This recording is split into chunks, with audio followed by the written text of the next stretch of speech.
Do I need to share? Okay. Now we're recording, so watch what you say. All right, Lord, thank you for another day. Thank you for this ministry. Thank you for all of us being able to gather together virtually so that we can educate ourselves how to be financial stewards so that we can be better stewards in your son Jesus' name. Allow us to learn something here today. Bless our speaker. Allow us to give us some wisdom, information, and things we can use to go out in the community to get rid of debt and to live as good stewards for our financial resources and ultimately your son Jesus Christ. In his name we do pray. Amen. Amen. Amen. All right, it's my pleasure to welcome everyone, and you'll probably see people coming in. I see Reverend Carter chimed in, so I know the Sunday school convention has ended now that she's here. I'm afraid you're wrong. Okay. Well, I'm impressed that you prioritize the personal finance ministry over the Sunday school conference. I want to know how you pay for college without paying for it. Okay, I got you. I got you. That's more important. All right. Well, don't tell the elder then. And as you know, for those, there's some people who are new to the ministry. This is a ministry of Third Street Bethel AME Church. That's our church in Richmond, Virginia. And the ministry, and also this is actually the married couples ministry. Both ministries are coming together because we figured one of the issues that's common in marriage is having children and having to put your kids through college, and also your own debt. And you marry somebody, being aware of their debt. And you marry somebody, realize they're $50,000 in debt to college for the college education. So this is a topic good for married couples. But the personal finance ministry, the whole point is to live in a good Christian way as far as your finances. And so we have meetings every month. We're reading a book from Reverend Forrest Tesorius talking about debt-free living, how to get out of debt. But we have live speakers as well. And so we're honored to have Joe Barton, who a lot of you know from Third Street. He's a faithful member of Third Street Bethel, and I've known him for years before I knew exactly what he did. And I heard rumors how, if you talk to him, he could give you good advice on how to finance your education. And then it was only later that I learned exactly what he does. He's worked for years with the United States Department of Education, and his present title, and as soon as I say that, I lost the thing here. Hold on 2 seconds.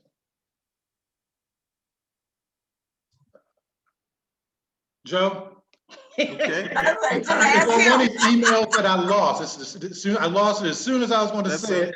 It's one of these government titles, like it's 20 words or something like that. Well, I'm gonna give you all the like you say, the Cliff Notes version, and basically management and project and program analyst. That's the, it sort of boils down into that. But I'm one of the lead persons for the public service loan forgiveness unit, and so we every day, that's what I'm working on now, to forgive loans for people who've had at least 10 years of making payments and working in a public service entity. And to the extent that all that works out, then I sign off on it and it goes to Treasury, and then they pay off your loan and you get a nice little letter that's a form letter stating that your loan has been paid off. So that's kind of, I sort of bring Christmas every day to folk, no matter what the season is. When they get that letter, it doesn't have my name on it. That's the only thing. Unlike one person who wanted their name on everything, but no, when people get that letter though, they're certainly happy that their loan is forgiven, and there are no tax implications. And that's the other thing, that's good about the public service loan forgiveness. There are no tax implications. So if you forgive $200,000 in student loans, then they're forgiven, and that's it. And so that's a good thing from a tax perspective. Joe, So, Joe, before you go further, I want to let everybody know that's exactly what I was going to say. Your position was. So actually, because Zelda typed it up this email and sent it to me, so I'm going to have to read what Zelda typed for me. okay. Joe Barton, team lead for the Public Service Loan Forgiveness Discharge Program, U.S. Department of Education. The floor is yours, Joe. Okay, thank you. All right. Okay, and I have over, and I counted, frequently how many years I have in this industry, if you will, and it's about 30, almost 35 years. I was coordinator for the financial aid program in Virginia with the State Council of Higher Education, better known as SHEV.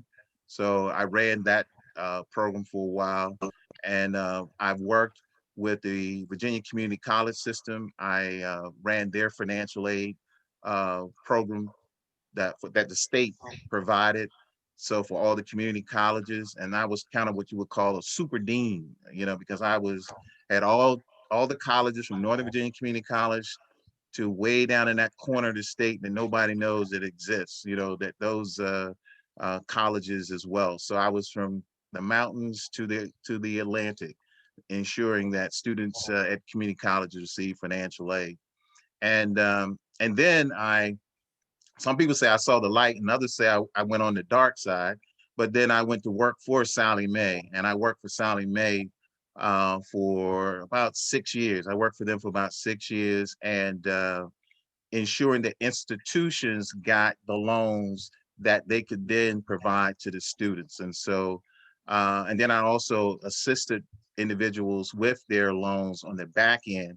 Some of the things that Eunice mentioned earlier, on the back end, to assist people with how best to approach, this debt. When in 6 months after you graduate, I don't care where, they're gonna send a letter to the last known address. Could be your grandmama, your auntie, or whatever. They're gonna send that letter, and then the clock really starts ticking. So you want to be mindful of that. So we'll talk about some of those types of activities as we go on, because I know for some of you, you're looking for information on that back end, and for others, it's on the front end. You have, the younger your kids are, the better your situation potentially can be, because you can put some things in order. So, okay, without further ado, let's kick off with the presentation, the deck to you.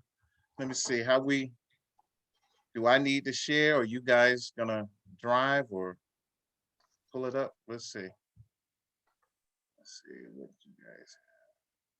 Do you have anything? No. Yep, you're driving. So whatever you put on your screen, we'll see. So you just share your screen. Okay, let me see. Let me get my stuff. Let me see. All right.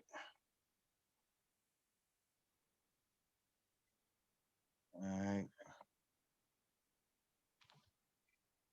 Oh, yeah, gotta make sure all my good stuff shows up. Let's see. Oh, 1 sec.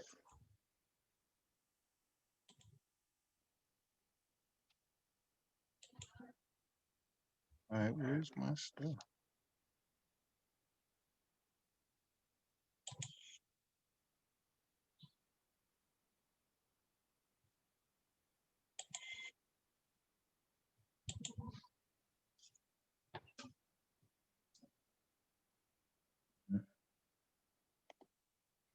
Oh, stay with me.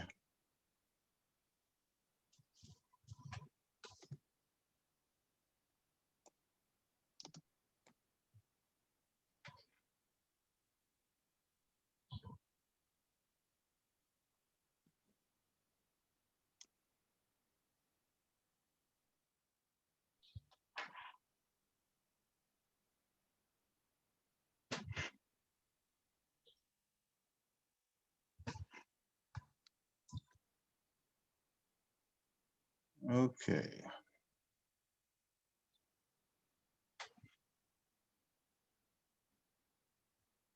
Okay. Everyone can see it? No. No. Okay, great. Now, at the bottom, do you have a green? If you scroll down to your arrow to the bottom where it says share screen, can you see that? Click that. Hold up.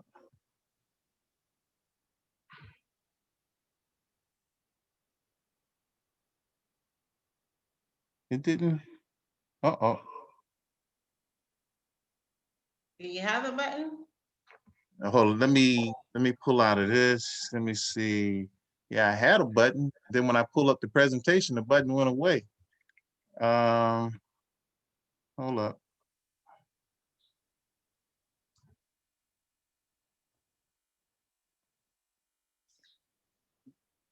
Okay, hold up.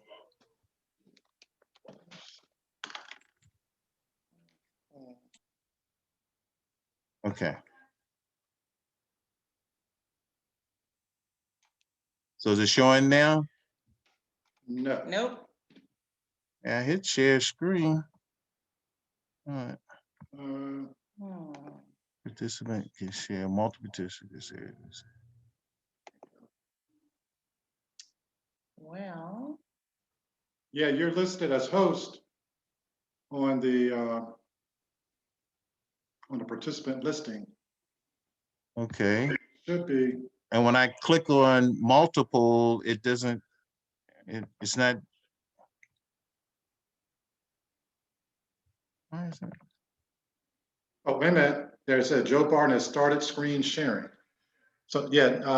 okay, there we go. Now we got can see it. Okay. Okay. We see it Good. now. You can see it now? Wonderful. Yep.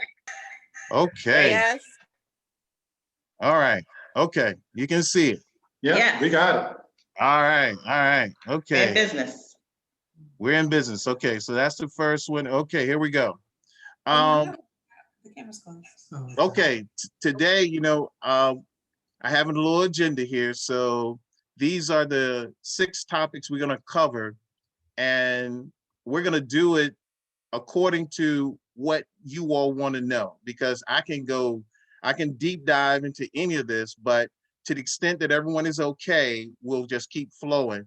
And so I know sometimes people say wait and hold questions to the end, but I can just address your questions as you have them, because I know sometimes you may say, I forgot that question, I didn't write it down. So we can go through, but these are the things we're going to cover today. And as you see, it's going to be a little heavy on the financial aid application, because that document is the root document for just about all financial aid, whether it's need-based or not.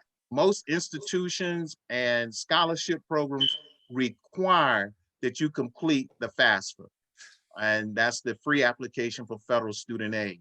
So that's why you may say, well, we make too much money, but we want to apply for some scholarships. You're going to have to complete the FAFSA anyway. So that's why I'm going to be a little heavy on that, but I'm not going to dwell on it unless you have, particular questions. And so we're going to talk about that. And we're talking about some mistakes to avoid in completing that. And then we'll talk about some financial aid tools and resources, as well. What is financial aid? That's always, I hear it's this, I hear it's that. Well, this is what it is. It's aid that you receive to attend college. Now, the intent of financial aid from the federal perspective is a family affair. So it means that the family is supposed to provide the resources to go to college. But as we know, as the cost of college has just sort of skyrocketed, it has just virtually impossible for families to, quote unquote, stroke the check. Most families can't afford to do that, particularly if their son or daughter is attending a private institution, and even some public institutions if they're attending an out-of-state institution. But these are the areas where you would get your financial aid from, either the government, federal, state, institutions, college, universities, foundations. That's the sweet spot there, foundations and organizations, as well as employment. And so we'll talk more about employment, where you can find financial aid as it relates to employment. Myths about financial aid. Well, the form is too hard to fill out. it really is. And now, when I started this, eons ago, it was a very difficult document to complete. But now it's very simple. It's almost akin to the 1040 EZ now. So it's a lot simpler to complete. The other thing here is that when you talk about only students with good grades get financial aid, well, if you're getting federal state financial aid, it's not as grade dependent as some of the scholarships may be. So you don't have to be a Rhodes Scholar or some high achieving student to get financial aid. I don't know how to screen record. Let me see. And then the third thing is that my parents make too much money.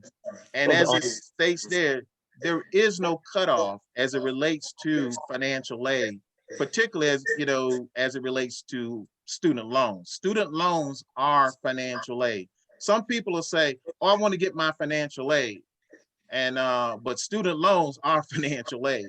So don't let somebody tell you that it's not, because it is. Okay.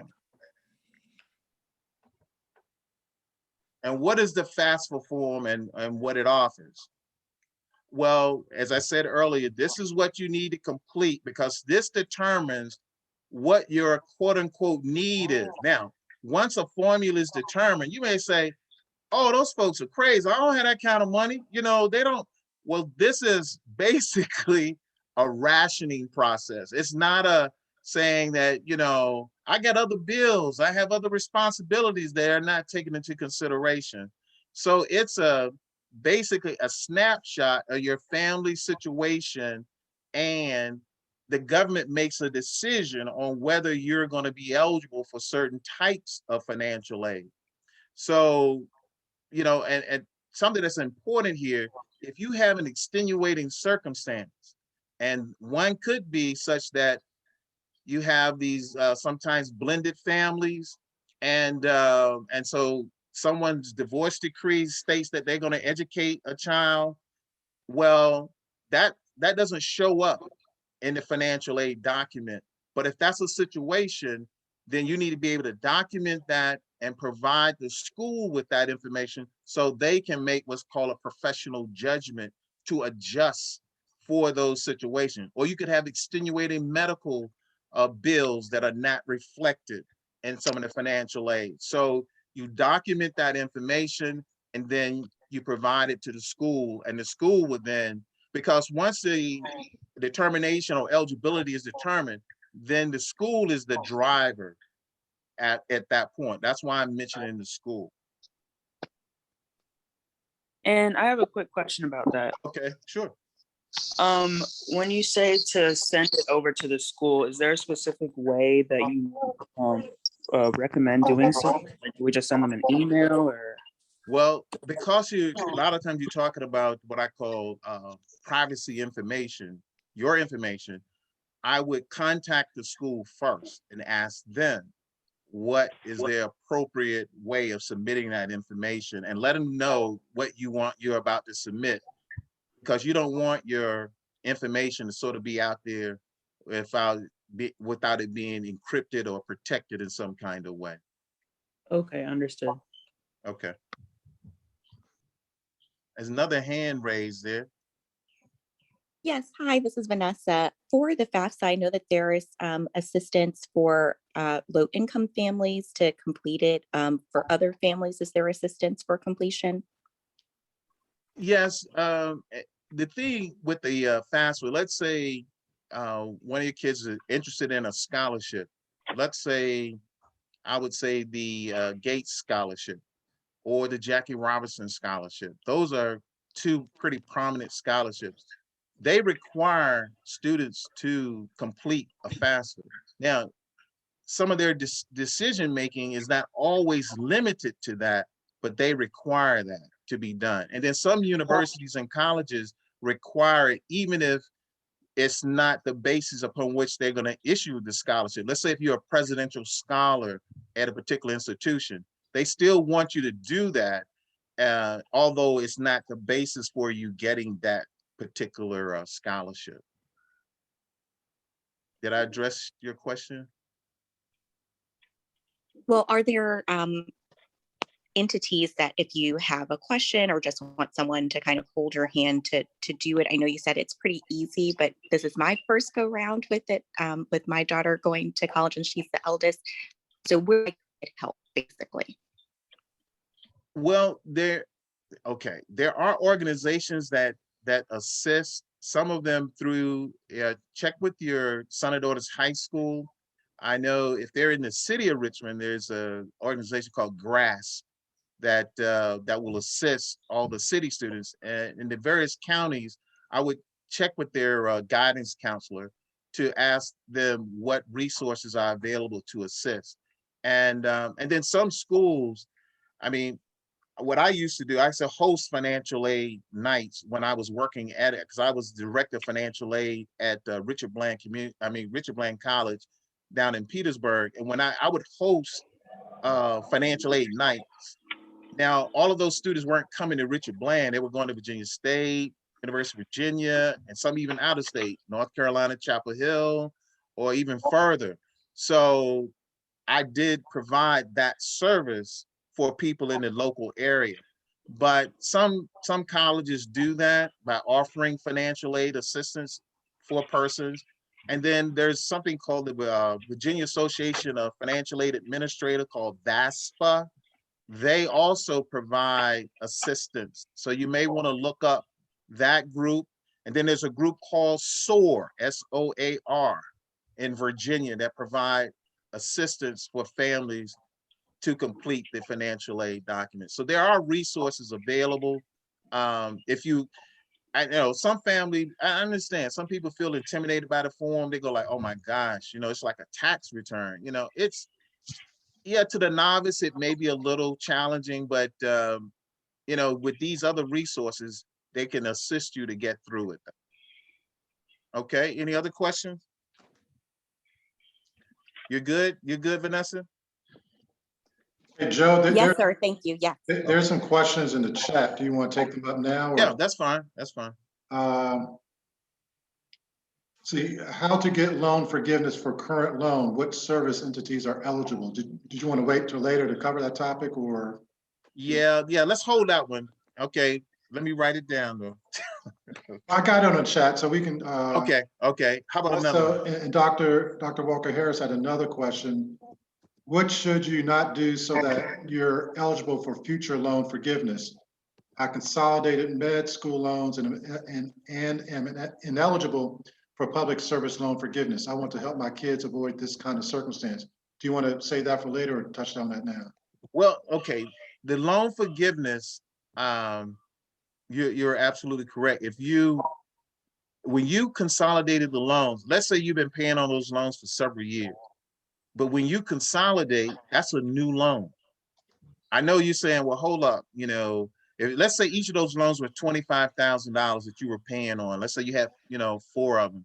And so now you say, well, it's easier just to consolidate them and put them in one place, and I know where they are. And so now that's $100,000 in loans. So you're paying that. So you pay that for a few years. And so then you think, oh yeah, I've been paying on this for 10 years. I've been working, in a public hospital. Okay, I'm ready. And then you call your loan servicer, and they'll tell you, oh, when you consolidated, those years you paid up to that point don't count. Only the ones that count are the ones that since you've consolidated. And so that can be something that could hurt if you consolidate later in your repayment period, as opposed to consolidating early. If you're going to consolidate, and I would suggest that people do, you consolidate early, because first of all, each loan is a separate entity. It's not like, well, I got, loans from, undergrad school. I got loans from graduate school or professional school. So it's, they all loan. No, each loan, each year is separate. So you could have different loan servicers. So, and that creates some confusion too. So I would encourage anyone, once you complete, when you get to the end, whatever the end is for you, 4 years, 8 years, whatever, once you complete, then consolidate. And then as you pay on that loan, let's say you're working in a public service entity, then over those 10 years when you're making payments, now you qualify for the public service loan forgiveness.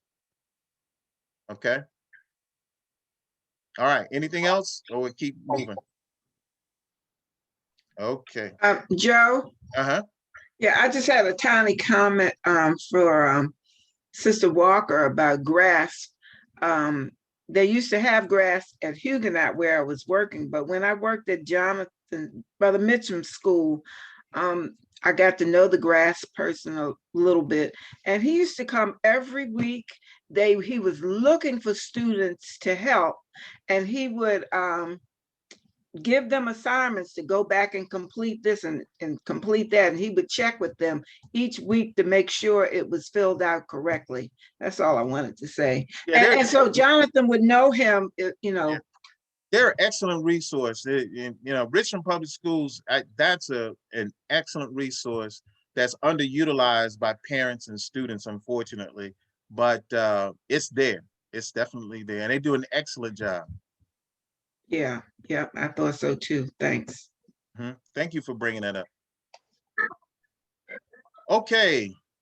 As I said before, you have to complete this every year, and each loan is separate, just like in this color-coded chart here.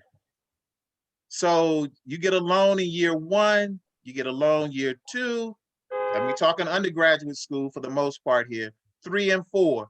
So I encourage people to maintain a folder for each year, and that will help you with the documentation that you collect each year. And so now everything's electronic, so you can create electronic folders for yourself, because it's very helpful as you get to the end that you'll know, oh, okay, there's something called exit counseling. And when you exit, they'll tell you, okay, over 4 years, let's say you borrowed, now owe X number of dollars. And your loan payment is going to be X. And so that's a nice thing to help. Most people go, okay, go to graduation, have a good time, and they kind of forget about it. And then 6 months later, here comes the payment booklet. So, so that's important.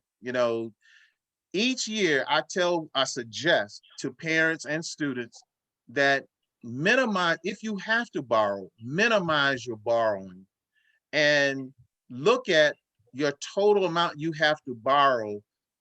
Make it sort of consistent with don't borrow more than you think you're going to earn in your first year out of school. Because let's say you think you're going to earn $60,000. I suggest that you don't borrow any more than that, because on a $60,000 loan note, it's a hefty amount monthly. But some people don't do that, and they just borrow because they say, hey, homecoming's coming, so I'm gonna borrow, get a little bit of that, and then, hey, I got my summer apartment, so I'm gonna, borrow a little bit for that. But that's an expensive way to subsidize a lifestyle. It really is, because unfortunately, Congress sets the loan rate, and unfortunately, it's higher than regular consumer debt right now, which I think is a travesty. But it's Congress. Congress sets the loan every July 1. Congress sets that rate. So it's not the school, it's not Sally Mae, it's Congress. And so that's why elections matter. And you need to contact your folk and say, hey, can't you pull that rate down? Yeah. So that's something to keep in mind. It's a yearly process. Okay, the forms are out, they're electronic, and you're gonna need your taxes, from the most recent year that you have them. And so several years ago, they allowed you to use the most current that you have or a year prior to that.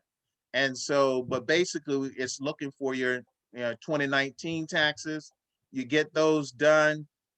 They should be done, and you need that information in order to complete it. Now, you don't have to submit an updated version. You say, oh, well, I've done this now. If you've done your taxes at the time you did them, then you're fine. And for most people, they don't have to submit an amended return. So you won't be impacted by it. There are only 3 types of financial aid. Either it's a grant, which are free money, scholarships, those kinds of things. Some grants are based on your need base, like a Pell Grant. And then you have loans. And I guess that is I should have put that in red, because loans are the Achilles heel to a lot of students and parents, because they just sign in paper or electronically signing. And it's, when somebody's saying 20,000, it doesn't resonate with you, because, your son or daughter's in school and you want to make sure they have everything they need. And, but I would minimize borrowing. But if you have to borrow, then that's a source there. And that is financial aid. And then work study is an excellent piece, but I would recommend students not work more than 20 hours a week, whether they're doing work study or not. And but these jobs are on campus generally, and it's a good source. But you have to work in order to pay the bill. So let's say if you have a bill and you say, well, hold on, I got work study. Well, work study can't pay in advance. So you have to actually work. And then if you have the bill, to pay it. So you may have to have another source until your work study resources are available. Okay, where you go to school. Most of the data that's put out there, it speaks to people going to the private 4-year institutions, basically in the Northeast or on the West Coast. And that's not the experience for most people. Most people attend a public institution in their state, and whether that's a 2 or 4-year institution, that's where most people go to school. And there are some students that attend a private school, but not the Northeast or in the Pacific Coast. So yeah, in these other entities, career technical schools, and then some people go part-time, and then you can do, of course, now with COVID, a lot of people, attended colleges with online courses. So, but all the narrative that's published speaks to people going to the high dollar institutions. For example, like Syracuse University costs $75,000 a year. And that's expensive. That's expensive. University of Richmond, I think, is about 65 or something like that. Yeah, 65 or 70,000 a year. That's a year. So if your first job in a certain profession isn't at 60, you got to be more than 60, because if you're borrowing, then you're going to be behind the 8 ball and trying to catch up, and that's why I say making these school choices is so important. And parents, unless you understand what you're getting into, don't be guilt by your young person. Don't be guilt into saying, well, I done worked hard and I did this and no, we can't afford for you to go to XYZ college that costs $60-some thousand a year. And, because see, I've seen it. Too many parents get guilt into doing it. And then on the back end, they say, where they think I'm going to get this money from? Well, and that's when they pull out those promissory notes that you signed and say you were going to promise to pay, folk. And it can get nasty on that back end. It can get really, really nasty. I mean, they can garnish your wages. I mean, the stuff is not bankruptable. So it can get really nasty on that back end. And so there's some strategies that I have for folk I've known folks who've gone default, they defaulted on a loan, and you don't want that to happen. But if you've defaulted, there's some strategies I can assist you with that and get your credit straight, as well as if you want to get future Pell Grants and that kind of thing, to get yourself in line to be able to do that. A lot of folk, once they go into that dark hole, they never get out. And so that's a challenge. That really is a challenge. But selecting the institution is very, very important. And I would tell any person that if your kid is a high achiever, let's say they're a high achiever, and they are just all of that in a bag of chips. They are definitely that. that student, if they're going to an institution that's going to support them in a way that are scholarship dollars, and that you don't have to pay it back, fine. Go for broke, do it. But if they say, and this is the catch, if they say we finance 100% of your need, oh boy, look out. So that means that here comes the big loan, because they're not going to finance all that. Generally, let's say you have a moderate, he or she's about a B student, which isn't bad. But, when you're competing with students who are, 4.0s or 4.5s and all that, then that's a different category. And so your son or daughter, although they can do the work, but look how much it's costing you for your son or daughter to have that particular experience. Now, for some of you who can stroke the check, wonderful, great. But for the vast majority of folk, that is really a challenge, to be able to do that. So selecting the institution is very important. I suggest that you have the conversation with your son or daughter early on in this process, because you don't want it, because that's where the guilt comes in, because you get to the end and they say, well, you took me to this place and you took me to that place, and all my friends are going and you telling me I can go, oh. And then you're like, okay, all right. Okay. And then, but if you tell them at the beginning, look, if you can get enough scholarship dollars to go there and or whatever, okay, it works. If not, this is all we can afford for you to pay for you to go there. And, so that's a real conversation, because I'm telling you, parents, you're talking about a $200,000 decision for 18, 19-year-old. Really? You're going to let them make that decision? Look how they keep their room. And you're going to let them make that decision? Come on, parents. Don't let them guilt you. I know. Brother Look, Joe. I've been there. I've had two kids. I had two kids, and they both tried to guilt me. I'm like, nope, we're not doing that. Not doing it. Nope. Hey, Joe. Hey, Dr. Walker Harris has her hand up. Okay, come on in. Thank you. I appreciate it. So when I looked at what we consider high quality schools across the board, they're very expensive. And then schools that might be a bit more affordable, so down in the 30s and 40,000 a year total, are not what you'd consider high quality schools.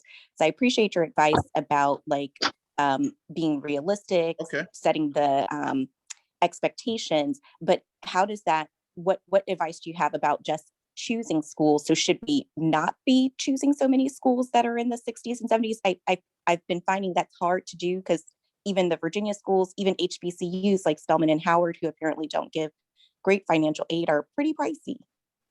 That's exactly right. And I'm gonna tell you what happened. I'm gonna give you my, now everybody, I know we all love our children. There's no question. Nothing we wouldn't do for them. And I respect that. But my son was, one of those Northeastern schools that, and at that time it was about 40, and then and I told him, this is how it's going to be. And he was like, oh yeah, I think I can make it work. Okay. And then when the school, it was a gap, and it was about a $20,000 gap. I wasn't going to do that. Cause see, this is year one. If there's a $20,000 gap year one, tuition is going to increase, all the fees going to increase. So it's maybe 25 or 30 the next year. And then the next year after that, it's going to increase. So no, I'm not doing it. And so we had a tug of war with that. And, but he ended up at, at an HBCU on a full ride, plus a stipend. Okay. And I told him, I said, look, you blow this out, and then when you go to professional school, then they'll pay for it. At 18, they can't see that light. And that's exactly what happened for him. He graduated, near the top of his class, all the Phi Beta Kappa and all that good stuff. And so when he got ready to prepare himself for professional school, he had, the pick of schools he wanted to attend, and they paid for it. They would, offering to pay for it. And, so what I'm saying is that you create opportunities when you take advantage of certain situations. And I don't think he's any better professionally had he attended that pricey Northeastern school, because he still ended up at a Northeastern law school, private, and did very well in that law school. It was one of the top 10 law schools at the time. So I'm like, how could you have done this better? And then mom and dad don't have we don't have plus loans. We ain't had all, and he didn't have a whole lot of loans. He ain't had loans either, And so it makes for a better situation for them too. They don't understand it when they're 18 and 19. I mean, 17, 18. They don't get it because it doesn't resonate with them. And I had people in my family, because he got in, into, I'm gonna say, Columbia. He got into Columbia, and people were like, oh, Ivy League. Oh, woo, woo, woo. I'm like, y'all paying? Okay, we can set up a fund and we can do that, And then they backing off, but he still ended up at, New York University Law School. So he went to NYU Law School, and they paid it. So that was $120,000 decision that he got. Plus they gave him a stipend, and then he got to what they call it, what you call it when you between your second and third year, you got all these law firms want you to come and do all that stuff with him. He even morphed that into, because he spoke or speaks Japanese, so he was even able to morph that into studying in Japan, because they had an office in Japan for that summer. So he spent his summer in Japan. So we gotta help them understand that they don't see the light of this. And I look at an institution like University of Virginia, which is top flight institution. Yeah, there's some Northeastern institutions that you can pay a lot more money to attend, but the education is not going to be any better than the University of Virginia. And that's an in-state institution. If you're from Virginia, that's an in-state institution. I think somebody was in Texas. You look at your in-state institutions and compare quality. That's what I'm saying. And you comparing apples to apples, So yeah. So I get it though. I hear it. I know. Okay, FAFSA form. You can get the FAFSA form.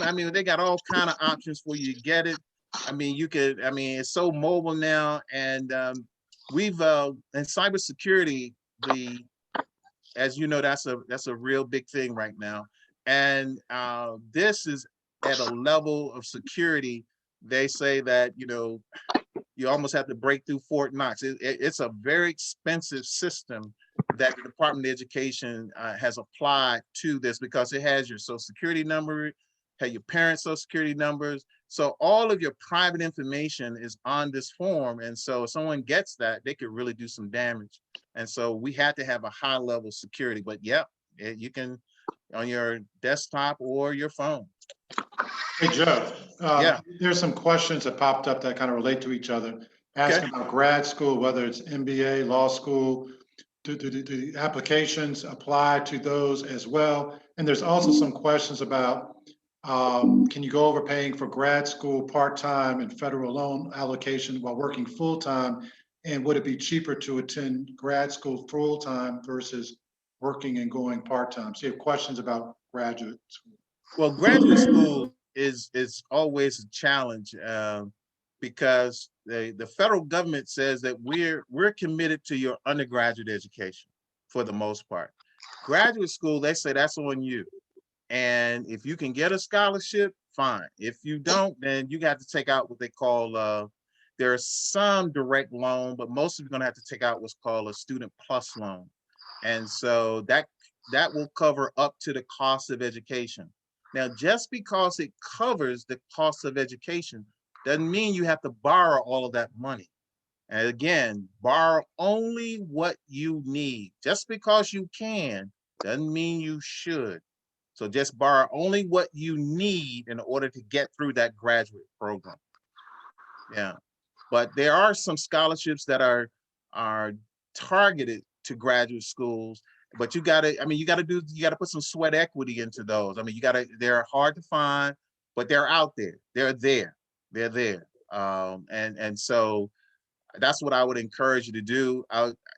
For some people, it makes sense for them to just go into graduate school and stop everything and go, from your work and go. For others, because of family obligations and some other things, you can't afford to do that. And so it may be better for you to do the part-time graduate education. And there are scholarships for that as well. Yeah, there are. Not as much, but they're there. Anything else? Okay, when you complete the FAFSA, you got to be, of course, a citizen, enrolled, or about to enroll. Got to be, a student, and tells you what a student is. And then, males have to be registered with Selective Service. That's the old draft. Yeah. And the application process, is, like I said, basically it's an online process. It's all electronic. There's virtually no mailing you have to do other than, like I said, it's all on the computer. And step, 2, you get what's called a student aid report, and to the institution, something that's called an ISAR. And, that's an institutional student aid report. And that goes to the colleges, and you can, as many colleges as you want. They give you up to 10. So I think that's about, yeah, if you got 10 schools selected, because those application fees are expensive. So I don't think people have more than 10 schools. And then you have your package that your school will send you. And that's important. What that package says is this is how much the school will offer you, but you can appeal that. Just because they send it to you, don't just roll over and say, well, I guess that's it. No, I never accept the first offer. And that's what it is. It's just an offer. Hey, Joe, you said application, when do those due? So if you have a kid who's going through senior in high school, when should they be expecting to fill If you it? have a kid who's a senior in high school, okay, technically there is no deadline, but there is a deadline as it respective to some of the schools and the amount of money that they have to offer financial aid. So most schools use like a March 1st deadline. They like to have everything in, your FAFSA done, by March 1st.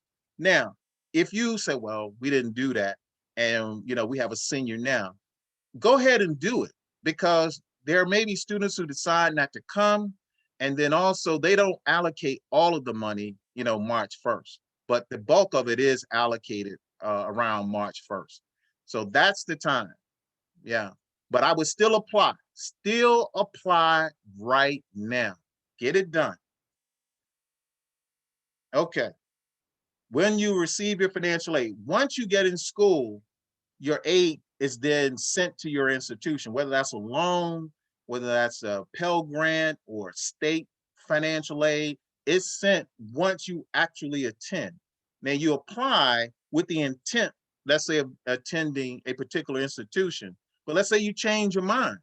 So the money doesn't go to the school, it goes to the school once they say you are enrolled. So it's sort of sitting there, until you actually enroll, then it's electronically sent to that school.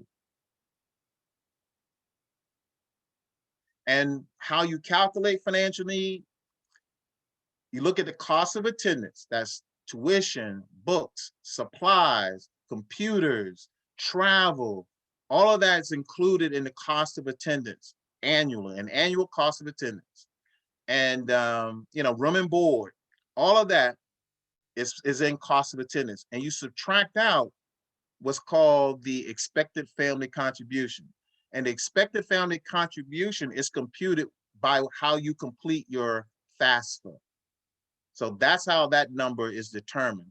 And then you subtract, because they'll send it to you, you subtract that EFC from the cost of attendance and you get financial need.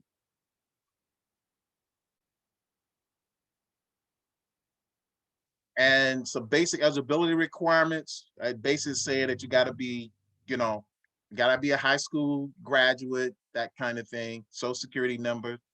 And then there's information because this is done electronically. So your social security number, you know, your tax information, your assets. You got to set up what's called a PIN, a user ID. And so that information is something that you'll have to do once you set up, you know, getting ready to submit this stuff electronically. And this is the, you know, how to get your ID, set that up first, and then you complete the form. And tax information, there's something called the IRS data retrieval system, wherein that you give the IRS permission to send your tax information in. And so you won't have to worry about you only made $10,000 and you put $100,000 on the form. So the information is, you know, sent to directly, and folks who don't even know why they don't qualify, and a lot of people don't even, you know, notice that it was an error, you know.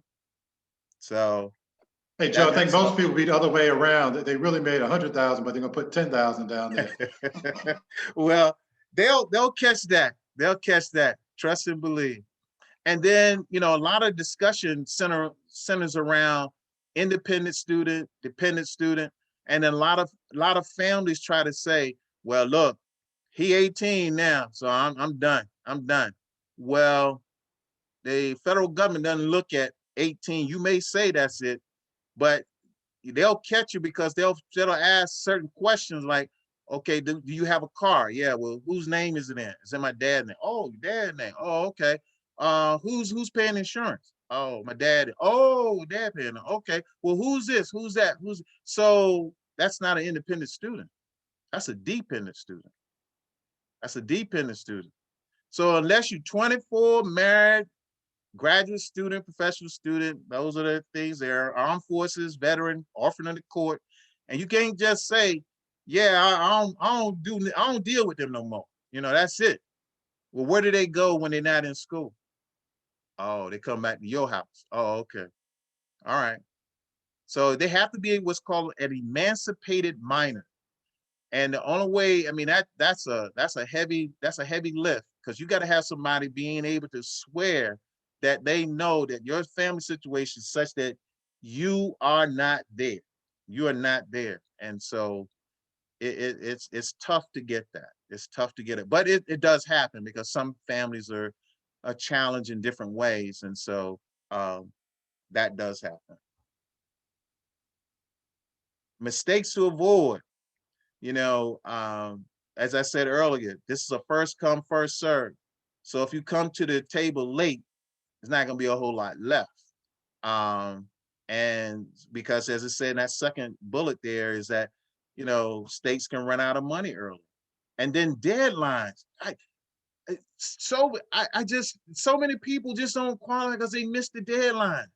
You know, they say, oh, because some schools, if you meet their deadline, if you're, you know, moderate to low income student, you can get tons of money. And a lot of the students, oh man, I forgot, man, I just didn't do it. And then, you know, you're left with a lot of loans.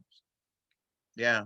So, and then we want to make sure that we get this information in as soon as possible.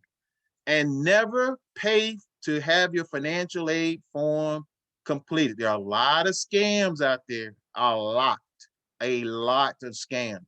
And some of them will pop up on your computer when you're, you know, doing something else and say, hey, won't you get your financial aid, you know, form completed? And you be like, yeah, somebody needs some help. And no, don't do that. The federal government is the official website and for information on getting it complete.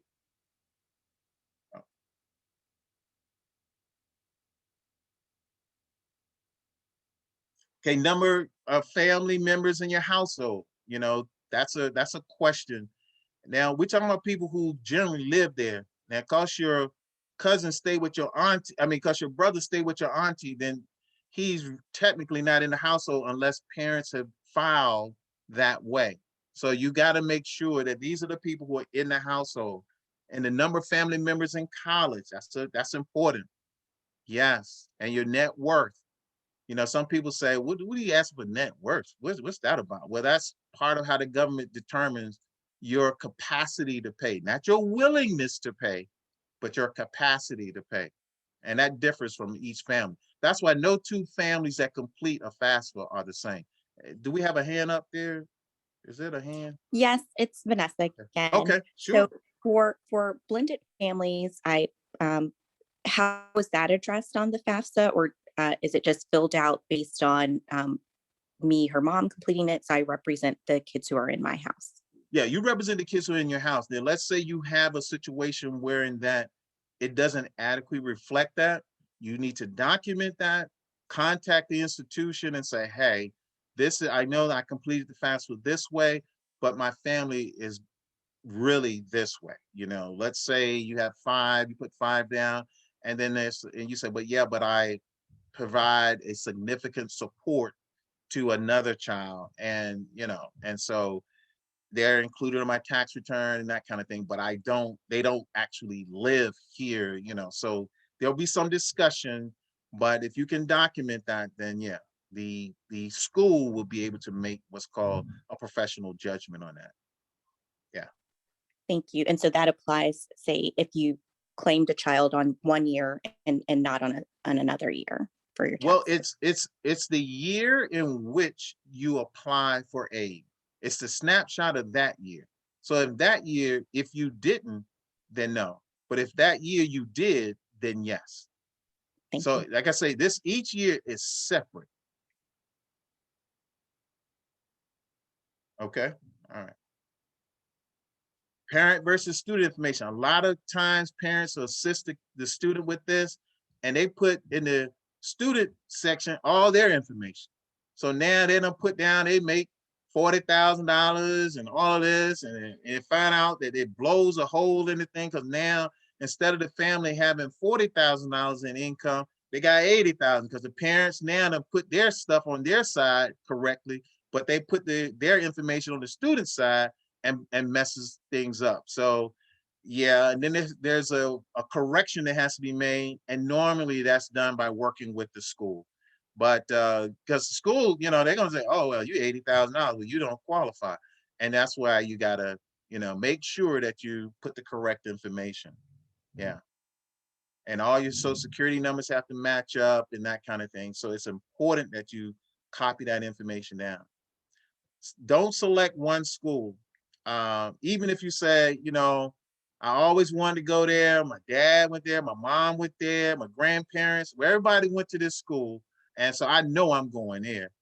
Well, suppose you don't get in, you know, or you get in and it's just too expensive, you know, for your family. So now you may miss some opportunities at another college that could have, you know, provided you some resources because you only put one college down. And so yeah, so I would put several colleges down for, you know, I always say you put a reach college, you know, like you say, well, if I could close my eyes and everything worked well, and you know, and the fairy godmother or father, you know, okay, I'll go there.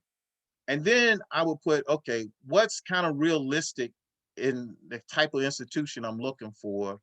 And then I'll begin to look at what kinds of institutions are looking for students like me. And then you say, well, how do you determine that? Every school has what's called a profile.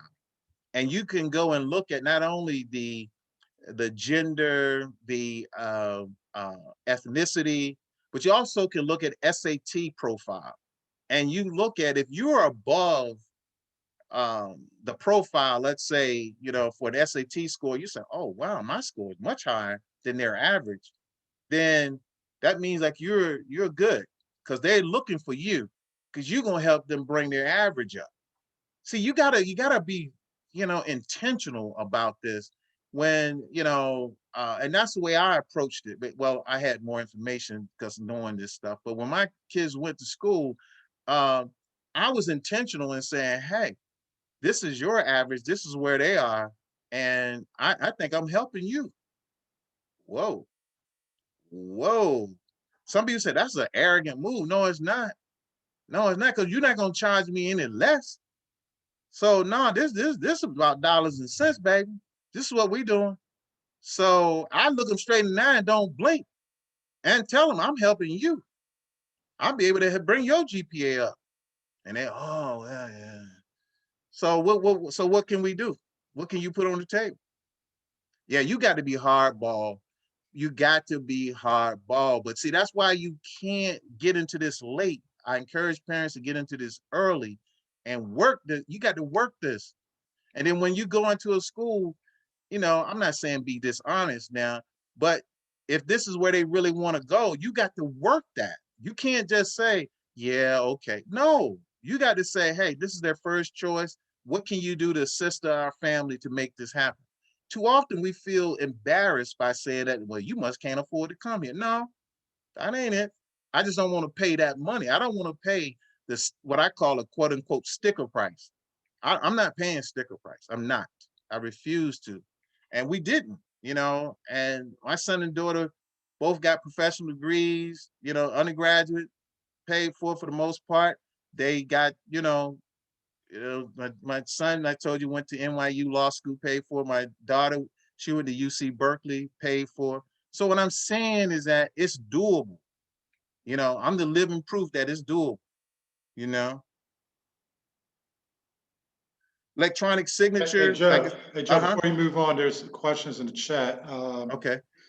Reverend Carter says she has a friend who earned a PhD at VCU. When she came in, you were talking about paying off loans. Should she apply? Her credit is messed up. That's what it says. Oh, no. First of all, nobody's credit is messed up. It's challenged. That's what it is. Challenge. Nobody's credit is messed up because, you know, we all make decisions at different times for different reasons. So it's just challenged right now. And yeah, there's a way we can, I would prefer taking that offline and working with you one-on-one on that, because there's some very strategic things that can be done to assist you with, repairing your credit, as well as getting yourself straight with, how you're paying your loan back. Okay. Any other questions? Yeah, there's Dr. Yerby said, in lieu of getting a loan for a graduate degree and you are working, look to see if your employer will fund your graduate classes. When he was working for Chase, they paid 90% of his master's and PhD. That's exactly right. And that's something, when I get to the end of here, I have some information, about that. And you're exactly right. I tell people the first person to check with, if you're getting a graduate degree, is your employer. Go to your HR office and see what's going on for graduate school. Also, that's a good place to go when your son or daughter is going to undergraduate school, because a lot of companies, when I was working for Sallie Mae, they gave me scholarship dollars for my daughter to go to undergraduate school. So, I'm like, hey, this works, So check with your HR office and make sure that, see if they have some program for not only yourself, but also for your son or daughter. And as I said, this is a electronic form. And now we get into the tools, the financial aid piece. When you do the FAFSA, that's all the good information is everywhere. I mean, it's all over social media. So no one would be able to, say, well, I didn't know. Well, okay.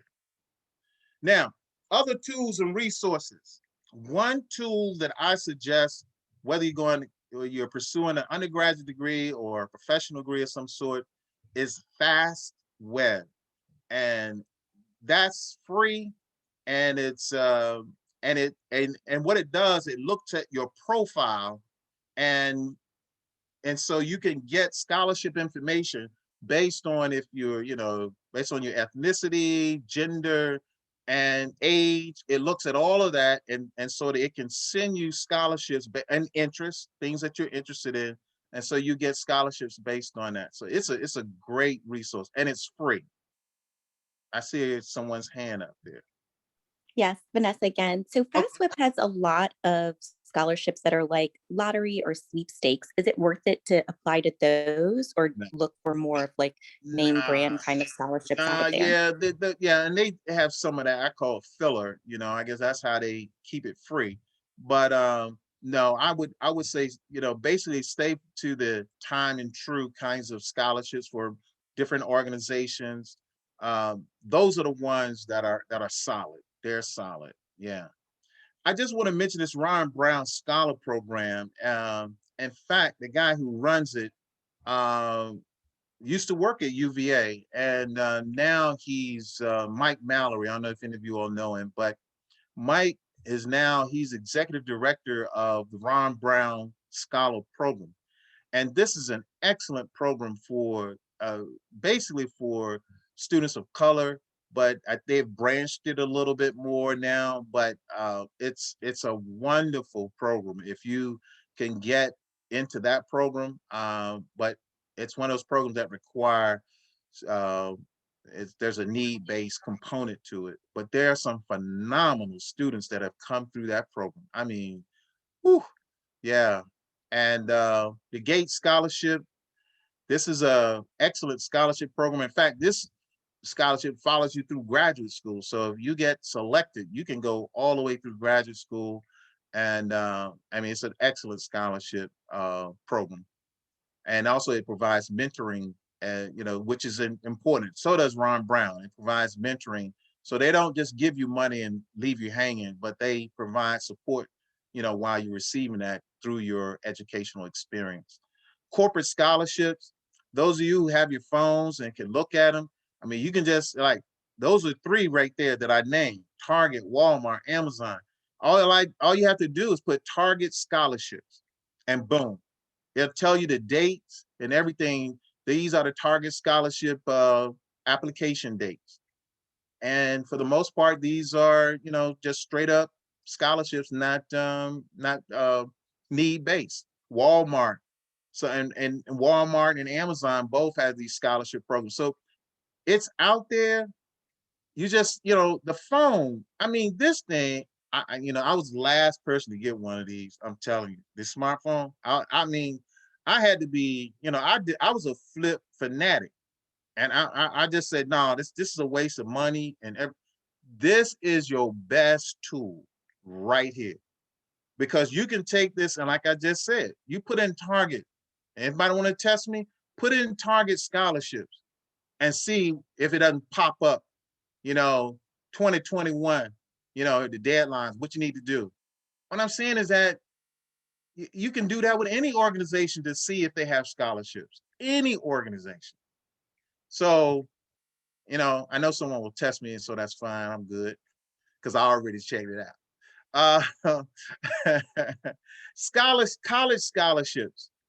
College scholarships, when I say your first choice selection, you're saying, oh, I love this school, this is where I want to go, then you need to work that.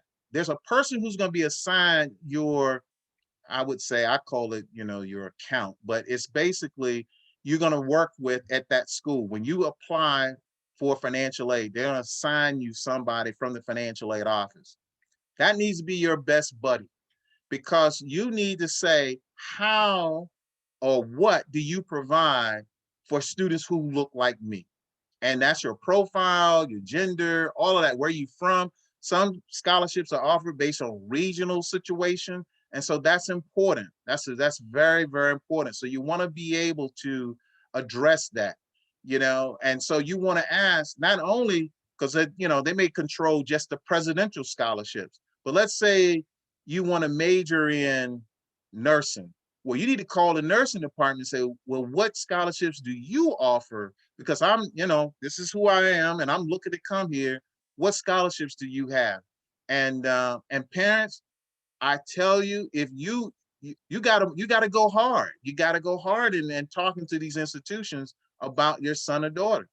So you gotta say, hey, look, this is their profile. I looked on your, website, and my son or daughter is at or above that, that area. So what can you do? And then you also want to know, when you check into these scholarships, what's the criteria? Because some of them, they give it to you 1 year, or is this something that's renewable? So you want to make sure it can be renewed for the time that they're there, based on the academic performance. Professional associations. This is a no-brainer here. I mean, if there are scholarships out there, basically you want to be a nurse, a journalist, lawyer, doctor, engineer, cybersecurity folk. I mean, there are just scholarships sitting out there. What is it? NABJ. I think it's NABJ with the Black journalists. They have scholarship. So whatever you're thinking about becoming, there is definitely some generic organization that offers scholarship, but there may be even an ethnic group that's providing scholarships in those areas. Again, phone is your best friend, so you got to utilize that. Um, Parents, student, employers, I said earlier, check with your HR department. If you work at McDonald's, they offer people scholarships. If you work at McDonald's, I don't know what the time frame you have to work or whatever, but they offer scholarships. Starbucks is another one. You work there, they give you scholarship to go to college. So, if your son or daughter is working in these places, you want to check into that. Also, as a parent, as Dr. Yuri said earlier, is that, his company paid, for him for a significant amount of his education. Check with the HR department to see if they'll provide that for your son and daughter, and if they are provided for yourself. Yeah. So and I would just say that, is this a daunting task? Yes. I'm not going to sit here and say, oh, it's easy. No, but you have to look at this as you look at any other challenging situation in your life. That what is it worth to you? Your son and daughter is making, I say at a minimum, even at a state institution, it's going to be at least about $125,000, maybe $150,000 decision. So what is it worth you to take a couple Saturdays and sit down and kind of work through this, and to leverage your questions to somebody who understands what you're trying to, do? Yes, it's worth it. It's worth it. Right now, the lifestyle that my kids have, they don't have student loans. They don't even have the conversations that their friends have about making, $500 or $600, $700 a month student loan payments. They don't have that conversation. Now, was it a challenge to get them there? Yes. Yes. When they were young and all of that, 17, 18. Oh yeah. Oh yeah. It was like, it was kind of stressed for a little bit. But the longer we were into that, and the more they, would hear these conversations with their friends that they didn't have those situations. Then both of them came to me and said, wow, I didn't know it was like this. No, I understand. Yeah. And so it's well worth it. It really is. And there are a lot of resources out there. And if any of you have questions, even after today, I'll work with you. Now, I can't charge you anything because I work for the Department of Education. So by that in and of itself, I can't do that. But I can certainly assist you anyway. Now, some of the things as it relates to the back end, as far as when you get into repayment, I would strongly suggest that you first find out who all of your loan servicers are.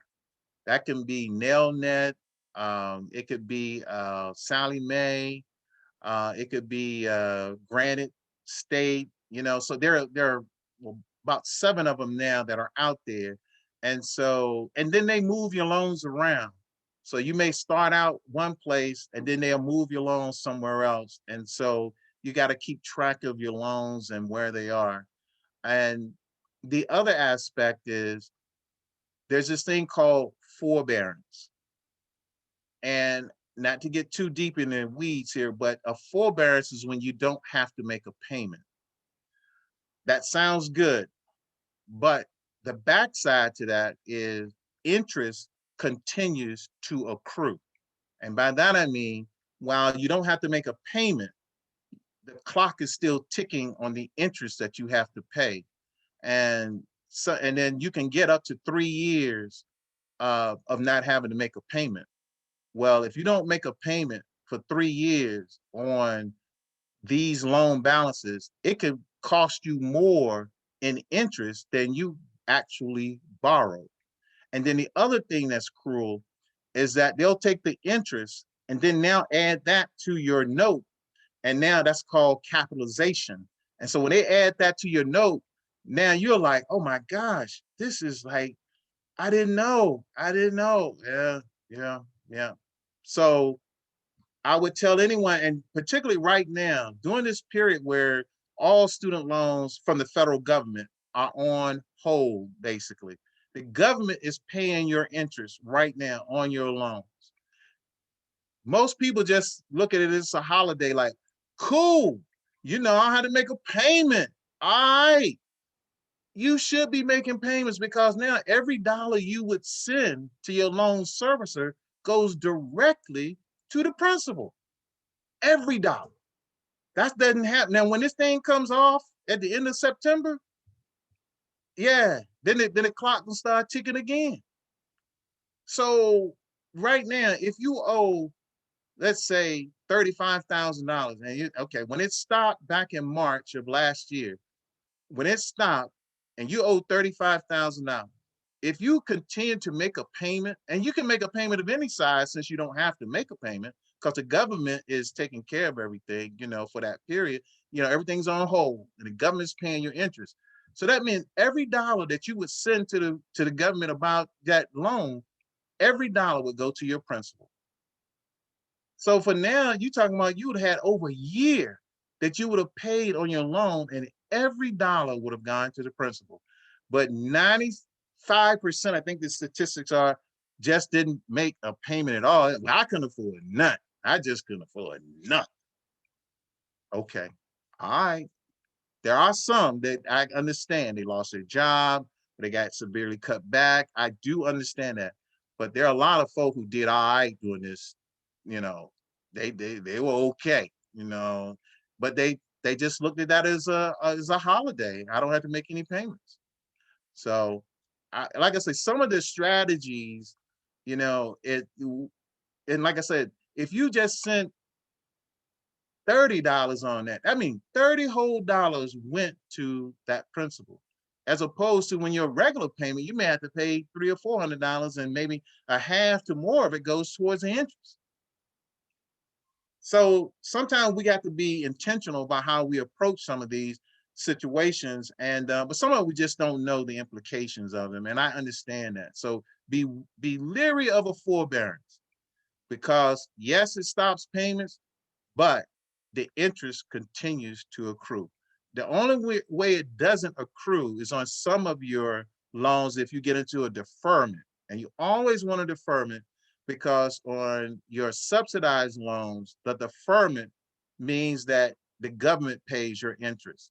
But then you have some loans that are unsubsidized. That's why you need to know the types of loans you have.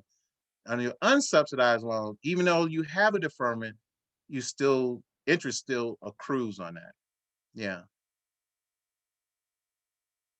Okay. Hey, Joe, there's some statements and questions in the chat. Okay. Dr. Walker Harris said Ron Brown also has a guided pathway support for 11th and 12th graders to help you, man, lost it there, to help you get ready for college applications. And also, Ashara, her question is, what jobs are considered public service? Does it mean you work for the government, city, or state? Okay. First of all, that's a Ron Brown Scott. I've been following them for a long. I think they're 25 years old. I think that's a new program that they've added on, and that's a value add. That's a tremendous upgrade to what they're doing. Now, they don't guarantee just because they work with you that you're gonna, be a Ron Brown scholar, but you'll be in a much better position in understanding the things I've talked about by going through that program. That's an excellent program. Yes, I endorse that. There's a federal program out of the Title. Oh boy, it's a federal program wherein that they also provide assistance for low and moderate income people to go through, and most colleges and universities provide that grant. Now, what was the question that LaShawn had? What is public Oh, okay. public Public, service? okay. Public service would be any government, state, local, federal, institution all right, that serves the public, period. Any of those government entities. And it also includes 501c3s, 501c3. So if you work for, you have to work full time for a 501c3, and you're on what's called an income-based repayment plan, and you do that for 10 years, your loans will be forgiven, no tax implications whatsoever. Yeah. So 501c3 and any government entity, that's schools, that's government agencies. So yeah, those are ones that military, all of that would qualify. Any others? This is Vanessa. Is there a specific definition or income cutoff for moderate income? No, there isn't. And most programs that have that are need based, if they'll just look at your particular situation, because if you could have a family of 5 or 6 and you make 50,000, 60,000 dollars, somebody would say, wow, you make 60,000 dollars, but that family size, that's not going a long way, as opposed to a person that has a family size of 2 and makes $60,000. So it just depends on, so I wouldn't say there's a dollar amount. It depends on the family situation. That's why I say no two families are the same. No two. There's another comment and a question in the chat. Lashara says the National Society of Black Engineers, NSBE, offers scholarships for pre-college and college students majoring in engineering, applied math, and sciences, but you have to be a member of the society in college or a NSBE junior chapter for high school. And then Priscilla's question is, how do you apply for the loan forgiveness? Okay, this is how you apply for loan forgiveness. All right, first of all, you need to, if you think you're eligible, you need to be in you need to work for a public entity or a 501c3, number one. Number two is that you need to be in what's called an income-based repayment plan. And you said, well, how do you determine that? Your loan servicer will tell you that. And you tell your loan servicer that I want these payments to be counted toward public service loan forgiveness, whoever your loan servicer is. And then when you tell them that, then they need to set you up in an income-based repayment plan. And what will happen is that by telling them that, they will transfer your account to FIA, that's the loan servicer that's doing the public service loan forgiveness out of Pennsylvania. It'll be transferred there to be serviced. And so they'll keep track of, they'll tell you when you came in, you have X number of payments that actually count towards loan service, loan forgiveness. And they'll tell you how much you need in order for this to be forgiven. So they'll tell you once you come over exactly where you stand. And then from that point on, they'll keep track to help you keep track. So when you hit the magic 120, then you're like, yes, I'm ready. Go ahead on, but that's 10 years. That's 10 years, 120 payments. Well, Priscilla has a follow-up question while you were talking. She says, if you work for the 501c but did not pay on the loan the entire time, does it count towards the 10 years? Okay, it depends on how you didn't pay. If you didn't pay because you were on an income-based repayment plan and it said you had a $0 payment, yes, that would count. But if you just didn't pay because you weren't a forbearance or deferment, then no, it doesn't count. Hey, Joe, I had a question. I actually remember when this came into existence because I've been working for the government for years, and I had already paid off my loans like a year or two before this came in existence. So I always thought, can you retroactively get some benefit? No. Now, this is interesting that you say that, because you know what? you know, when the Democrats were, I think it was Elizabeth. Yeah, she was Elizabeth Warren. She was talking about, you know, 50,000. I think Bernie was talking about the whole thing, and then you had Joe coming in saying, "Well, I'm gonna do 10." So everybody, like, yeah, right. So now people are, some of the reason why people aren't paying because they don't have to until October. They're not paying because they thinking it's gonna be a loan forgiveness. So why make a payment? Just get that money to the government. I'm gonna tell you, it ain't gonna be all of it. Okay, that's not gonna happen. It's not gonna be 50. It ain't gonna happen. I think that there may be some give at about 10 to 15 at the max. Because it's too many dollars. 10 to 15 what percent or No. 10 to 15,000. thousand? Okay. Yeah, nobody going on no percentages, man. No, no. It's gonna be 10 to 50 because they can count that. They can count that. Yeah.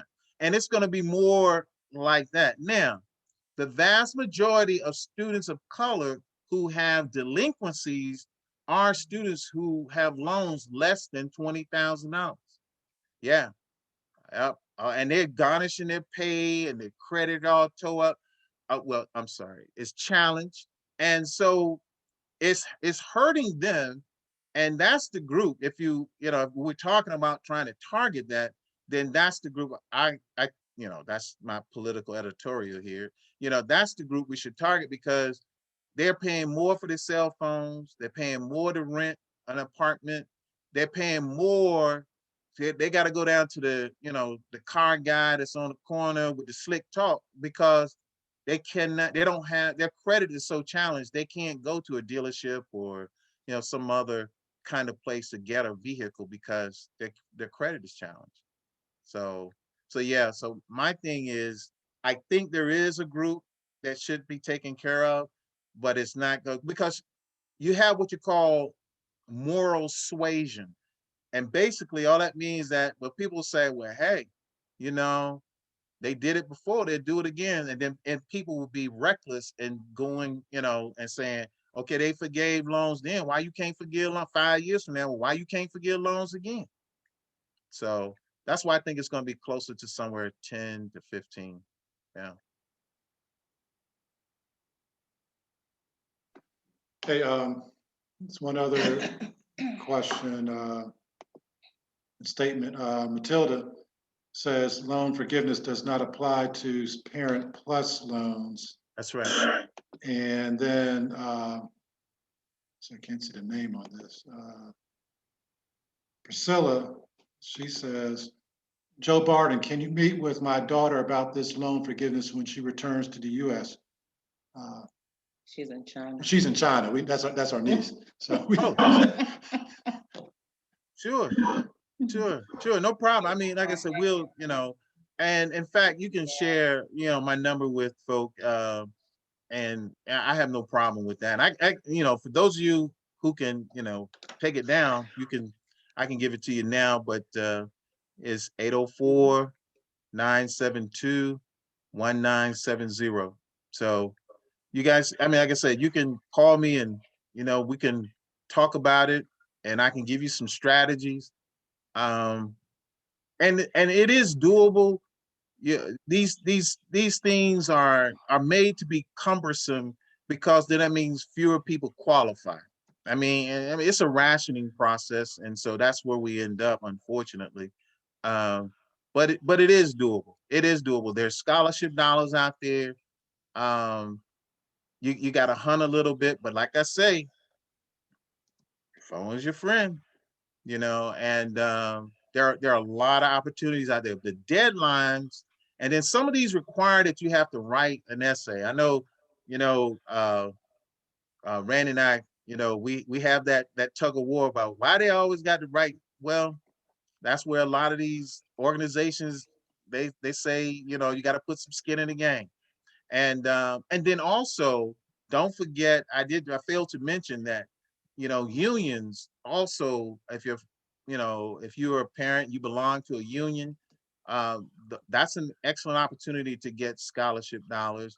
Also, some churches provide scholarship dollars, and check in with your local businesses, and then also service organizations like the Ruitons or the Lions and Kiwanis clubs, So if your son or daughter went to like boys state or girls state, those are options and opportunities too for scholarship dollars.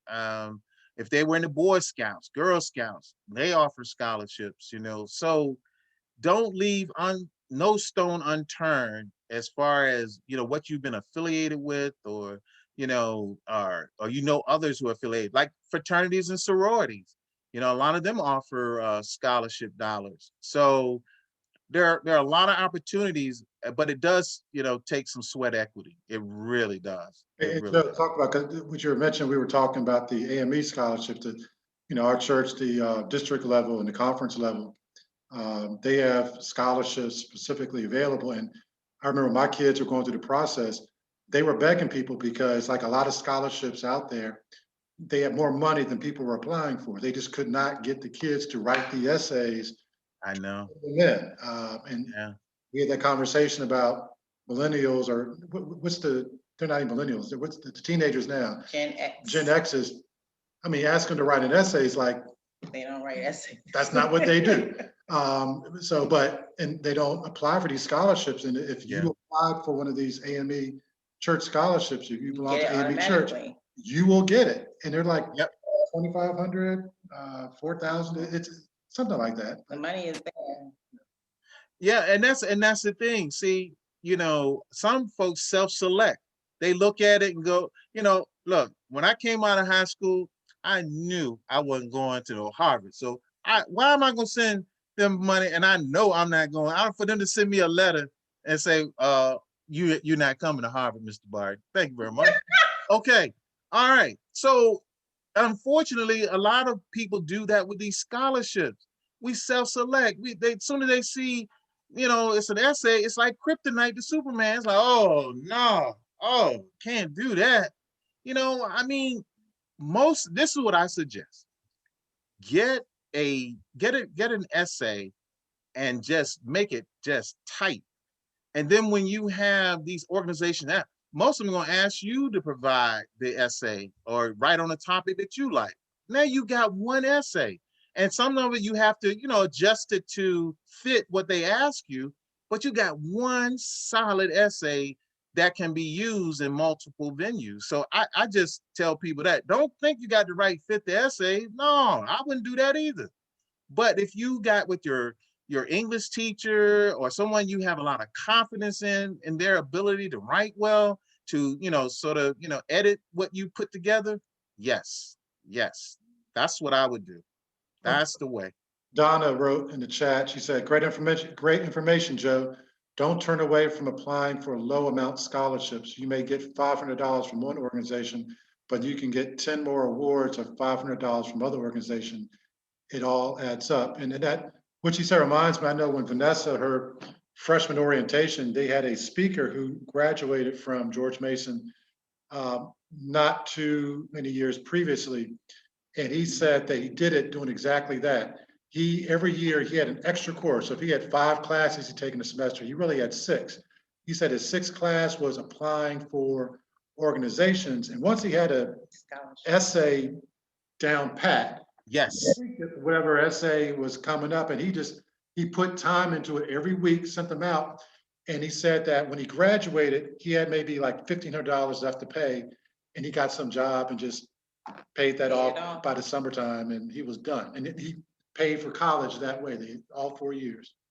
Yeah, look, except the institutions that my kids got scholarships from, most of theirs were small, so it's a bundle. That's where I look at it. It's a bundle. And that is good information, because $500 here, $1,500, and after a while we start adding this up. This is real money, and but you got to keep track of it. You want to make sure that you keep track of that kind of information. But yeah, I just think that if you're persistent and if you're organized, it's doable. It really is. It really is. Yeah. Yeah. Donna also sent another chat. She said, Joe is so right. There are so many, even in our church, who are willing to review essays. Our kids now really do need guidance in writing essays. I'm Yes. reviewing essays now for applications. Yes. You know, I'm gonna tell you, I had a rude awakening for me when I was somewhat involved in school PTA and that kind of thing at the high school level. And I was just stunned that you would think that at a particular high school, you say, oh no, they don't need anybody to help these kids to complete essay. But they had a person designated to help these high achieving students develop an essay and to have it airtight. And I'm like, oh my gosh. So if they're doing this for the quote unquote high achieving folk, how the other kids gonna compete when they're not afforded the same opportunities? So I agree 100% that our church family, because we have, counselors, doctors, lawyers, we got all kinds of folk who, done things at a very high level. And so I think that that would be an excellent thing for us to take on, to help our young people develop these essays. Yeah, I agree. I agree. Dr. Yeah. Walker Harris. Hello. Go ahead. I'm sorry. This is Zenobia. Our church also in the first district been sending out a lot of scholarship applications. And we have one now that if someone is interested in, I could send it to Zelda. Is the National Association of Black Narcotic Agents. They're given a full scholarship. The due date is June 30th. And of course, it's an essay, 500 words. And if anyone wants to apply, have their child apply, I can send this email to your email, Zelda and Randy's email, so they can post it. Yes, please do. Please do. Yep. Okay, I'll do that. I think I have your email, Zelda, right? Yeah. Yep, you got it. Okay, I'm gonna send it right now. And that ties into what Dr. Walker Harris just posted. She asked, can personal finance work with YPD to present this information and host an essay review workshop or provide a list of willing reviewers, YPD or Christian Ed? And that's a great idea. So we'll look into that, to doing that. Well, that's good, because I'm thinking about that up here in Winchester too, because I find that especially our African-American children do not feel comfortable writing essays. So if I can pull together some professionals in the community to work with them before they get to the point that they have to apply for college, then maybe we can increase their skills, because they're going to have to use that in college and beyond anyway. Increase their skills so that it won't be so cumbersome for them to sit down and write an essay. Yeah. And I just started that as a ministry. I tell you, I'm getting a lot of good ideas out of this meeting today. Thank you so very much. Absolutely. And I don't think it's something like each church or each area needs to do. This is something that we can do on a district level or even conference level, because there's only but so many kids. I mean, there are a lot of kids, but if we could pull the resources and put that together, and there are educators, people, English teachers, people, PhDs, who this is what they do. And if you had a committee who could review and give recommendations, they could probably do that in half the time that'll take everybody else to do. So, yeah. And Donna her question is, what part of the state is Winchester in? Virginia. We're in Virginia, the northern part of Virginia at the tip. Metro DC. Near West. Metro DC, yes. Hey, but Joe. Thanks. Hey, Joe. We are a hidden jewel up here in the mountains. There you go. At one of my community colleges up there in Winchester. Lord Fairfax. Lord Fairfax, yes. Yep. They're getting ready to change their name though. Oh, I bet. Yeah. I understand why. You know, another thought I had was that I have a difficult time convincing young people that they should go to the community college for 2 years because they don't have the money, and then transfer to the college of their choice. They're in this mindset that they want to go with their friends to a 4-year college and that they have to go to a 4-year college. Have you all been finding that to be true, or or what else can I do to convince them that they don't have to pay as much money if they go to the community college, and it will help the overall family in the long run with these loans if they would just do the 2-year college. And in some cases, you can also do 1 year of community college in high school, which would cut off that amount of time they have to spend in college. So they're not looking at that strategy. They're looking more at the traditional strategy, which is go off to college, live on campus, that type of thing.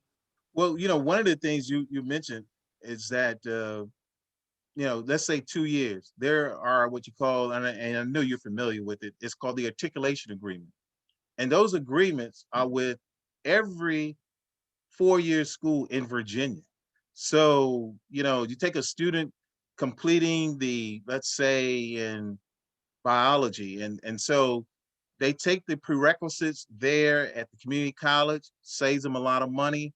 And then once they transfer as a junior. And all the studies indicate that students tend to be more successful if they've completed that 2-year degree and then transfer, for the last 2 years of their studies. So there's a lot of data to support that. And to the other kinds of things you talked about, I strongly encourage students to take, these dual enrollment courses, like you said, at a community college or at a 4-year school. And if you don't know about it, talk to your young person's high school counselor. Those are excellent ways to save money.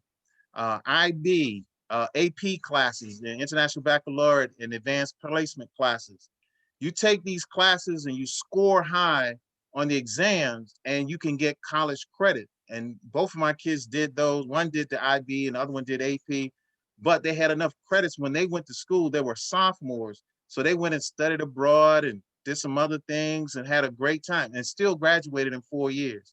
So there are ways that you can save money with by taking some of these things in high school. And most universities, if you do the AP or IB, you got to get a certain score on it. You got to get a high score on the exam, but they will actually give you credit for that particular course. And that will save a lot. That will save a lot.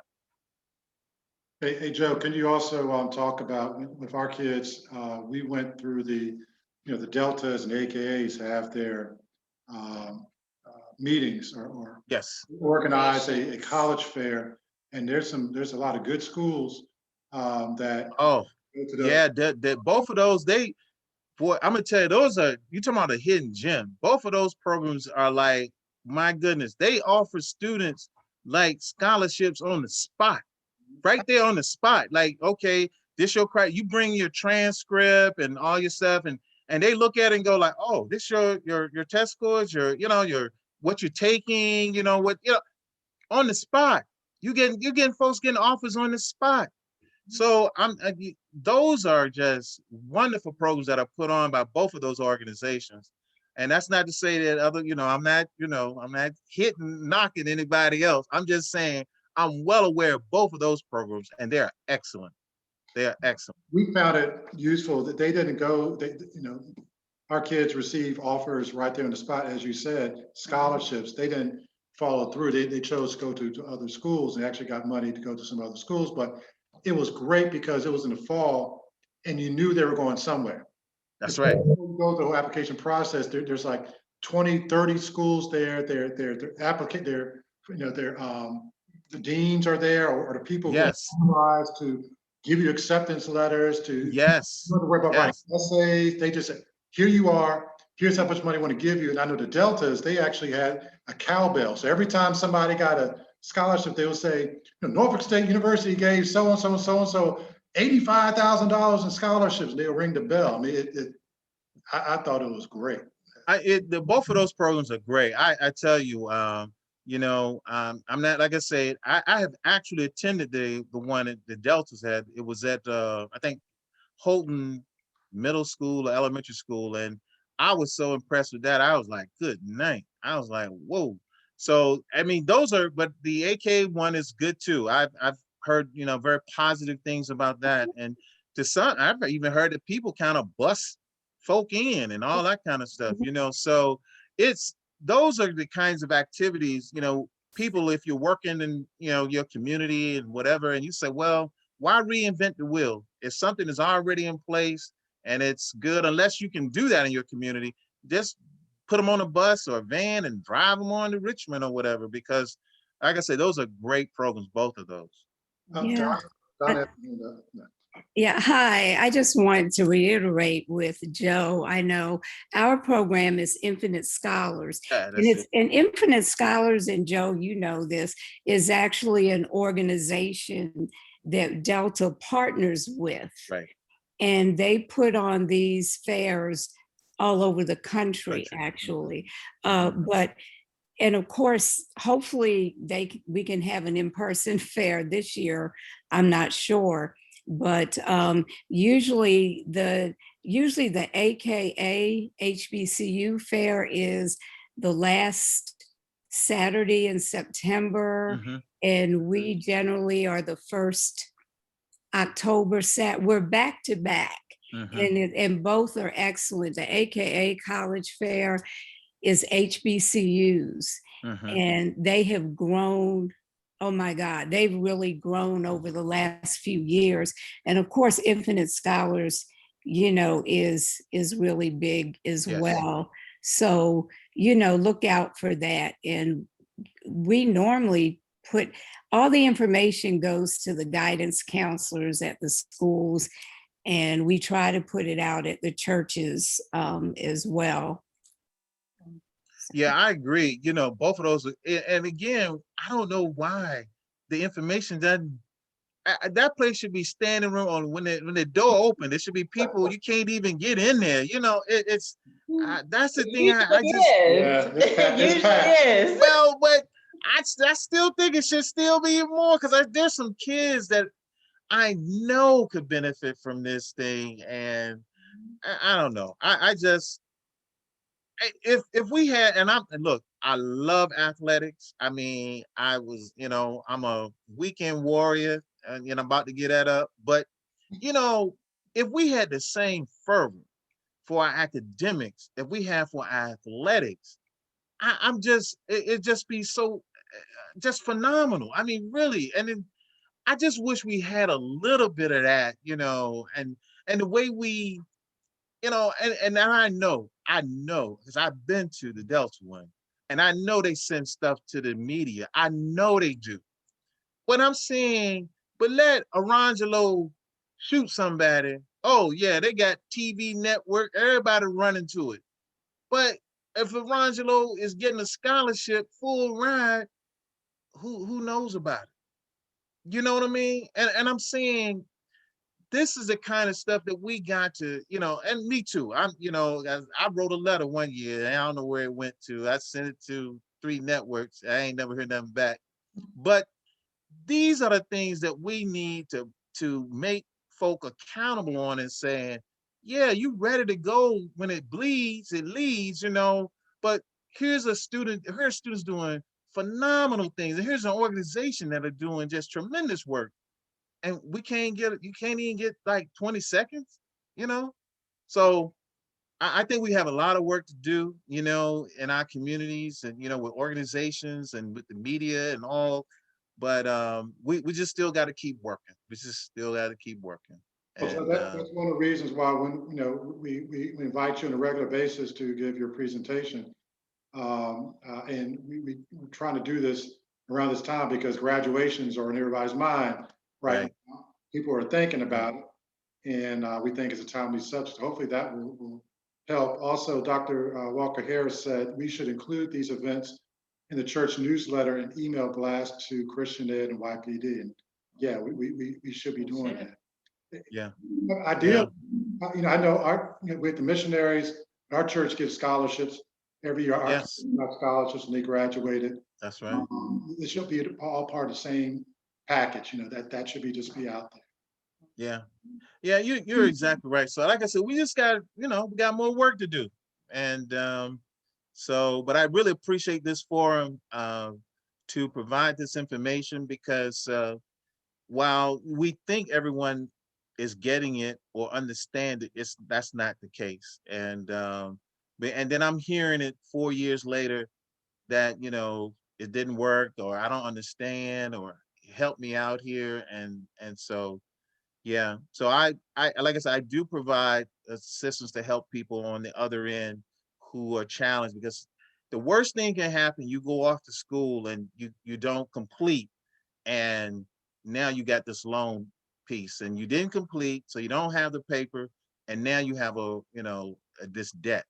And that can be demoralizing for a lot of young people, or not so young people, you know. So yeah, that's why I do this, because I just have a little bit of knowledge that I've been able to help some people, and and that's what it's about. It's about giving back to our communities, you know. So But you're doing that. I can tell you, last time you spoke, a good friend of ours, Charlotte Hodges, she came and listened to your presentation, and she remembered you talked about how you can appeal decisions to the administration. that's right. With her daughter went to Christopher Newport, and she told us about a year or two ago how she drove down there and she did that. She appealed the decision through the financial aid office, and I can't remember all the nuances how it worked out. But we're actually going over her house today because she's graduated from college, so they're doing the Oh, excellent. graduate from college, and another daughter graduating from high school. Yeah, people Excellent. listening to what you're saying, Joe. Well, and that's the thing, man. I keep doing it, man, because I feel like it's important enough. And there's every year it's gonna be somebody hear something for the first time and go like, wow, I didn't know that, you know. And if that motivates them to move in a different direction that's positive for them, then that's all good. Well, Donna put in the chat, with infinite scholars in the AKA HBCU fair, students must have transcript, letters of recommendation, et cetera, with them at the event to get accepted in financial aid. All right, we're getting up on the 1 o'clock hour. Were there any other questions or thoughts or comments? Michael has something to say briefly. Yeah, good morning. We afternoon now. Well, good afternoon. Yeah, this is just more of a question and comment. And Okay. I think it's important that you mentioned that the parents need to be very proactive. But one of the things that was kind of apparent to me when I was in private practice is that some of our kids, especially if they don't have the family support at home, we're kind of short-sighted by the counselors not being enthusiastic. I mean, and referring to school counselors specifically, not working hard enough or providing information to our kids, the students that look like us, as they did to the majority kids. So it's very important that we kind of make sure that parents don't think that the counselors are going to have their best interest at heart. In some instances, that's not a general good piece. That's a good piece. You're absolutely correct. First of all, I want to, there are some counselors that do a great job. There's no question about it. And like I mentioned, the GRASS program that's in Richmond, that's a phenomenal program. But you're right. I think sometimes we abdicate our responsibility to the system, thinking that the system will look out for our young people. Sometimes it does, but too often it doesn't. And so you're right. That's why we need our churches and other civic organizations like the Deltas, AKAs, and others doing these kinds of things, because hopefully we can get to that student, even if their counselor didn't provide that information for them, that we still can reach them another way. But thank you for the comment. All right, and Joe, you have a lot of compliments in the chat. People are saying, thank you, great presentation, super helpful, and thank you for addressing questions throughout the chat. There's this constant compliments to what you're doing. Thank you. I appreciate that. I really do. And like I say, I don't take it lightly. I really don't. And it's too much money. Like I said, I hear too many people talking about, where I'm gonna get this money to pay off $200,000. I only borrow 50. How to get to 200? And then when I explain it to them, and then they have some colorful language, at the time, but and then I say, okay, now how do we work through this? How do we work through it? And so, cooler heads prevail, and we work through it. Yeah. Well, Joe, thank you so much on behalf of our ministry.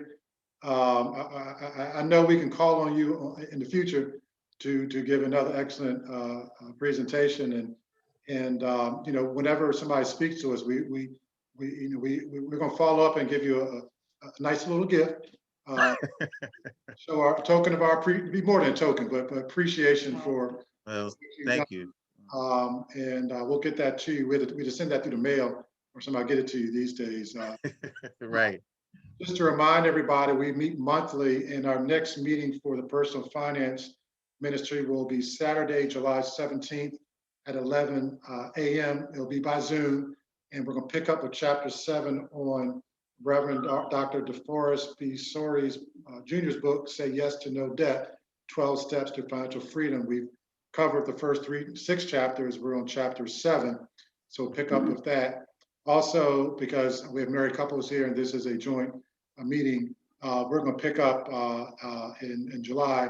We're going to sort out the programming that we're going to do in July, but be on the lookout for that. We know at some point, with everything opening up, we're going to try to do a cookout at some point. We know it could be July or August or September, but we're looking for some feedback as to whether or not you all can feel comfortable in an open environment like a park, having a get together.